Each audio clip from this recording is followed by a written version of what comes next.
cabaran yang kan kita dapat ni sebenarnya Allah uji sebab kalau kita mampu. Ya, Kalau kita betul. sedih.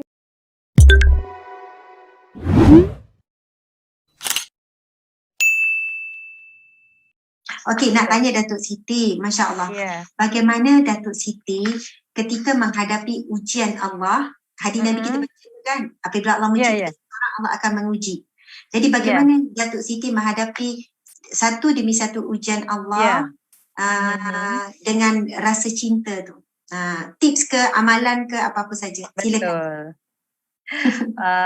Betul Ustazah, bagi saya apa yang saya pegang daripada dulu bila jadi anak seni ni kan Ustazah, saya tidak langsung kita membenarkan atau mendedahkan diri kita ni dengan macam-macam dugaan, macam-macam cabaran kan. Dan masa tu saya dah bersedia.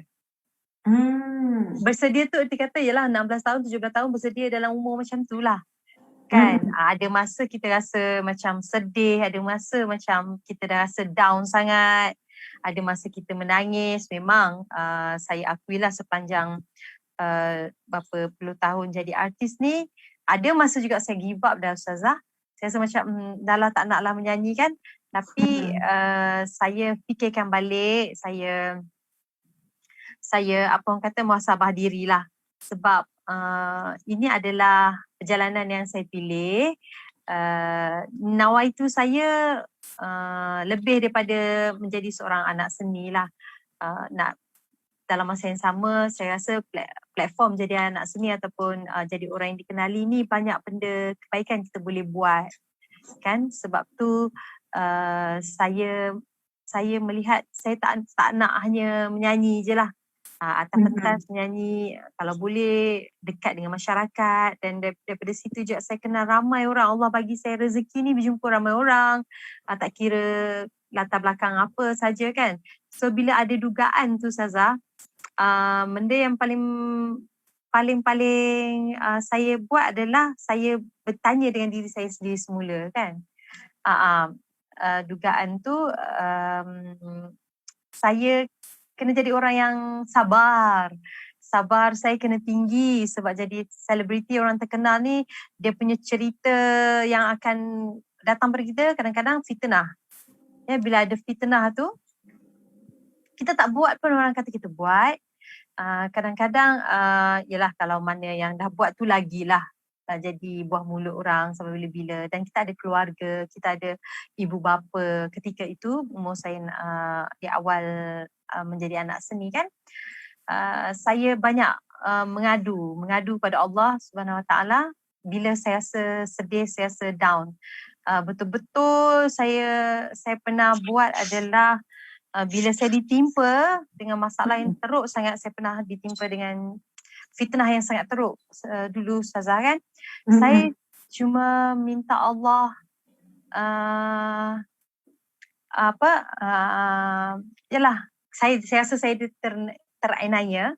Saya minta Allah lindungi saya, dan kalau Allah sajalah yang boleh balas kan apa saja yang dilakukan kepada saya ni, Allah saja yang balas. Saya tidak mampu, saya tidak berkuasa, saya tidak ada apa-apa kudrat kan. Biar Allah saja yang tunjukkan jalan yang terbaik, dan saya doakan balik orang yang buat saya pada ketika tu diberikan ampunan dan diberikan hidayah. Masya Allah, doakan kebaikan.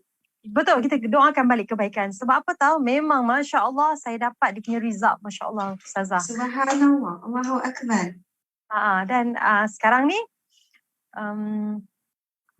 yelah macam Ustazah cakap kan, cabaran yang kan kita dapat ni sebenarnya Allah uji sebab kalau kita mampu. Kalau kita sedih, kita banyak meminta kepada Allah, dan Allah akan bagi balik tanpa kita sedar lah Ustazah. Masya Allah, betul. Sedih pula saya. Subhanallah, tapi memang betul. Ujian Allah tu memang sakit kan Datuk Siti, memang sedih, kadang terduduk, kadang kenapa sampai tahap ni orang bercakap, orang berkata, orang fitnah, orang memburukkan. Subhanallah. Tapi hakikatnya macam Datuk Siti sebut, Allah nak bagi sesuatu yang lebih lagi. Betul. Ya. Allah akan bagi kita sama ada darjat kita lebih naik lagi. Betul kan Ustazah? Betul. Sekiranya betul kita reda. Sebab bila kita reda ataupun kita serah pada Allah, Allah akan bantu kita. Allah akan buat semua tu untuk kita.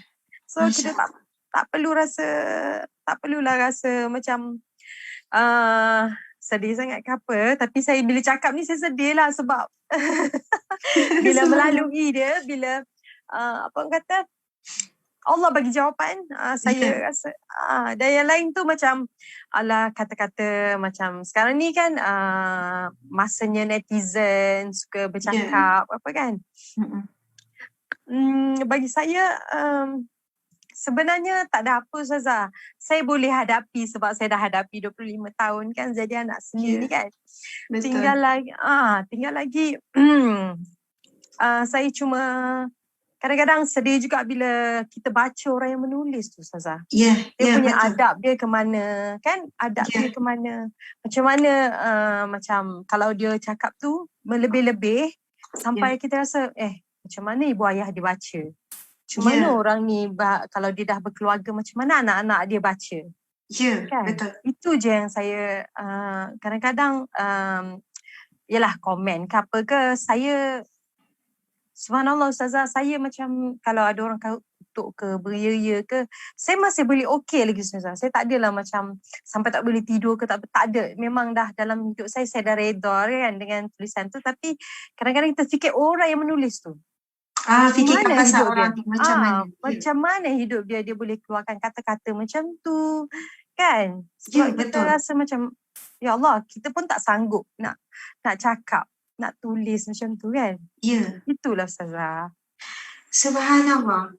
Datuk Siti, orang buat baik, kita balas baik, itu lumrah, itu biasa. Orang buat baik, kita balas baik, itu biasa.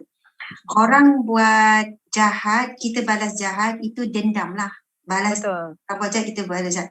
Lepas tu orang yang buat baik pada kita, kalau kita balas jahat, itu zalim namanya. Zalim. Sungguh. Tapi orang buat jahat pada kita, kemudian kita balas dengan kebaikan, itu sebenarnya cinta. Subhanallah, cinta. Cinta apa? Cinta kepada kebaikan, dan kebaikan yang kita buat tidak terbatas kepada orang buat baik saja. Orang yang mencintai buat baik ni, dia buat baik tanpa syarat. Bukannya follower baru buat baik. Tak follower pun buat baik. Bukannya orang yang puji saja kita buat baik. Orang yang kecil pun kita tetap berbuat baik. Kita tak balas kejahatan. Dan bila Datuk Siti sebutkan tadi tu berkenaan dengan daripada muda lagi Datuk Siti dah letak mindset doakan kebaikan dan mohon Allah ampuni dia dan beri hidayah. Sebenarnya itu adalah antara doa dan cara para sahabat Nabi berinteraksi. Para sahabat Nabi bila berinteraksi dengan ujian Allah dalam bentuk kecaman, kebencian, fitnah manusia. Dalam kitab akhlak Rasulullah SAW diceritakan tentang akhlak para sahabat. Adalah nama-nama sahabat ni banyak yang bila dia macam diuji dengan manusia, mereka akan berdoa dengan doa, ya Allah, sekiranya aku salah ya Allah, ampunilah aku ya Allah, ampunilah aku ya Allah. Namun ya Allah, sekiranya mereka yang salah ya Allah, ampunilah mereka ya Allah. Allahu Akbar. Maksudnya subhanallah, dia memohonkan kebaikan untuk kedua-duanya. Ya Allah, sekiranya aku yang salah, ampunilah aku dan tunjukilah kepadaku ya Allah. Dan sekiranya mereka yang salah, maka ya Allah, ampunilah mereka dan tunjukilah kepada mereka. Maksudnya bukan ya Allah, kalau aku betul ya Allah, kau tunjuklah kebenaran. Bukannya mengharapkan keburukan, tidak. Subhanallah. Dan ini disebutkan dalam satu firman Allah, ciri-ciri orang yang akan masuk ke syurga bersama dengan seluruh ahli keluarga. Datuk Siti, dan mungkin ini menjadi satu satu kesimpulan yang sangat penting perbincangan kita pada hari ini untuk belajar tentang hakikat amalan Datuk Siti daripada muda sampai sekarang, balas keburukan orang dengan kebaikan. Dan ini disebutkan dalam firman Allah dalam surah Ar-Ra'd, surah Ar-Ra'd iaitu merupakan surah yang ke-13 ayat 22 dan ayat 23. Baiklah, Allah Subhanahu Wa Taala berfirman, Bismillahirrahmanirrahim. Walladzina sabaru ibtigha'a wajhi rabbihim wa aqamus salata wa anfaqu mimma razaqnahum sirran wa alaniyah wa yadra'una bil hasanati sayyi'ah ulaika lahum uqbad dar. Subhanallah. Yang bermaksud, dan orang-orang yang sabar kerana mengharapkan redha Tuhan mereka semata-mata. Subhanallah. Yeah. Sebab ada orang yang sabar tapi dia harapkan pujian manusia. Dia tak redha. Ataupun dia tak redha tapi dia macam nampakkan dia sabar. Ada juga orang yang sabar dia harapkan redha manusia.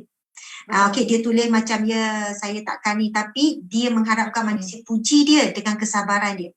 Dan contohnya dia sabar lalu kesabaran dia tidak terbalas. Mungkin dia akan mengungkit kalau dia bukan betul-betul sabar kerana Allah. Mungkin dia akan ungkit. Sama ni saya sabar dengan awak, saya bertahan, saya gini-gini. Jadi sebab itu bukan senang. Allah berfirman, dan orang-orang yang sabar kerana mengharapkan keredaan Tuhan mereka semata-mata. Dan mendirikan sembahyang. Ciri yang pertama, sabar kerana mengharap redha Allah semata-mata. Ciri yang kedua, serta orang yang mendirikan sembahyang. Yang ketiga, serta mendermakan dari apa yang kami kurniakan kepada mereka secara sembunyi ataupun secara terangan. Subhanallah. Okey, dan yang keempat, dan mereka pula menolak kejahatan dengan cara yang baik. Allah sebut, wa yadra'una bil hasanati sayyi'ah. Dan mereka menolak kejahatan dengan cara yang baik, dengan kebaikan. Dan itu semua akan disediakan bagi mereka sebaik-baik balasan pada hari akhirat. Balasan apa? Jannatu adnin yadkhulunaha wa man salaha min abaihim wa azwajihim wa zurriyatihim wal malaikatu yadkhuluna alaihim min kulli bab. Yang bermaksud, apakah balasan kepada golongan mereka yang ada 4 sifat tadi? Bersabar semata-mata harap redha Allah, kemudian menunaikan solat, jaga solat betul-betul. Kemudian yang ketiga, bersedekah, sama ada secara terangan ataupun secara sembunyi. Dua-dua pun Allah terima, yang penting ikhlas. Bukan yang kita kata orang yang sedekah, tunjuk, update semua tu tak ikhlas. Sebab Allah sebut dalam firman-Nya sama ada secara terangan atau sembunyi. Dan yang keempat, yang menolak kejahatan dengan kebaikan. Allah berfirman, mereka akan dikurniakan syurga yang kekal yang mereka akan memasukinya bersama-sama orang yang mengerjakan amal soleh daripada ibu bapa mereka, isteri mereka, anak-anak mereka. Maksudnya, siapa kalau yang tertanya-tanya, apakah amalan nak masuk syurga sekeluarga?